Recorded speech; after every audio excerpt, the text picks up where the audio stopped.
Bro, வெளிநாட்டில் வந்து இவ்வளோ நாளில் இருக்கீங்களே, ஸோ எவ்வளோ சம்பாரித்து சேர்த்து வச்சுருக்கீங்க? தம்பி, நான் சேர்த்து வச்சது ஒன்றும் கிடையாது. இங்கேயே சம்பாரித்து நான் நல்லா சந்தோஷமாக இருக்கேன். 3 வேளை நிம்மதியாக சாப்பிட்றேன், நான் நிம்மதியாக தூங்குறேன். அதுதான் 3 வேளை சாப்பாடு, நல்லா நிம்மதியாக தூங்குறான் பாரு, அவன் தான் இருக்கிறதுலே மிகப்பெரிய கோடீஸ்வரன். சொத்து சேர்த்தவன்லாம் கோடீஸ்வரன் கிடையாது. ஓகே தம்பி. இன்றைக்கி வந்து மார்க்கென்ஸு வந்து பர்ச்சேஸ் வந்திருக்கீங்க. ஸோ என்ன பொருள் வாங்கியிருக்கீங்க, எவ்வளோ வந்து சேவ் பண்ண முடிஞ்சது? தம்பி, 200 ரியாலுக்கு வாங்கியிருக்கேன் பாருங்கள். இவ்வளோ திங்ஸ் வாங்கியிருக்கேன். நான் என்னென்ன வாங்கினேன்னு கரெக்டாக சொல்கிறேன். சாலமன் ஃபிஷ்ஷு, ப்ரானு இதெல்லாம் பயங்கர சீப்பு இங்கே. அதோட முருங்காய் வந்து ரொம்ப சீப்பு. நம்ம சவுத் இந்தியன்லேருந்து வந்ததில் அதிகமாக நமக்கு பிடிச்ச வெஜிடபிளில் முருங்காய் தான். அந்த முருங்காய் பார்த்திங்கன்னா வெறும் 7 ரியால் 1 கேஜி விற்றுது. ஆனியன்லாம் 1 கேஜி வெறும் 1 ரியால் விற்றுச்சு. அதேமாரி வெண்டைக்காய், அவரைக்காய், அப்புறம் கொத்தரங்காய், எல்லா வெஜிடபிளுமே 1 கேஜி 6 ரியால் தான் போட்டிருந்தது. பாவக்காய் வரைக்கும் ஒரு 6 ரியால் தான் போட்டிருந்தது. பயங்கர க்ரௌடு. உள்ளே போய் வாங்கிட்டு வரதுக்குள்ளே நான் ஒரு வழியாக ஆகிட்டேன்.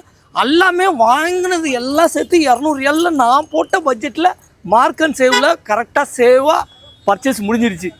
ஓகே மக்களே, அடுத்த வாரம் அடுத்த வீடியோவில் பார்ப்போம். தேங்க்யூ ஃபார் வாட்சிங் அவர் வீடியோஸ். என்ன ப்ரோ, வெளிநாட்டு வாழ்க்கையை பற்றி உங்கள் கருத்து சொல்லுங்களேன். ப்ரோ, வெளிநாட்டு வாழ்க்கைன்னா என்னென்னா, அதாவது இது ஒரு பட்டாம்பூச்சி வாழ்க்கை.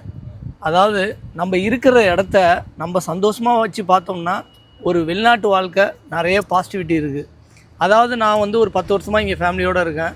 அதாவது வீட்டு வாடகை 2500 ரியாலு, மாதமான ஃப்ரூட்ஸ் அண்ட் வெஜிடபிள்ஸ் ஒரு 1500 ரியாலு, ஸ்கூல் ஃபீஸ்லாம் ஒரு 3000 4000 ரியால் கட்டுறோம். ஆனால் எத்தனையோ விஷயங்கள் நம்மள்டேருந்து இங்கேயே சம்பாரித்து இங்கேயே செலவு பண்ணாலும் அதோட சந்தோஷம் வந்து நம்ம ஊரில் வாழ்கிறவங்கலாம் பார்த்திங்கன்னா இஎம்ஐ கட்டி அது பின்னாடியே ஓடிட்டுருக்கான்.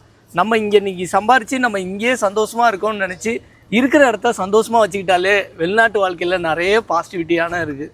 அதாவது நான் வந்து என்றைக்குமே எதுவுமே புலம்ப மாட்டேன். இருக்கிறத வச்சு வாழ்கிறவன் அதிகமான சந்தோஷமான ஒரு மனிதன். இதாங்க வெளிநாட்டு வாழ்க்கை, ஒரு பட்டாம்பூச்சி வாழ்க்கை. அவ்வளோதாங்க நம்ம கருத்து.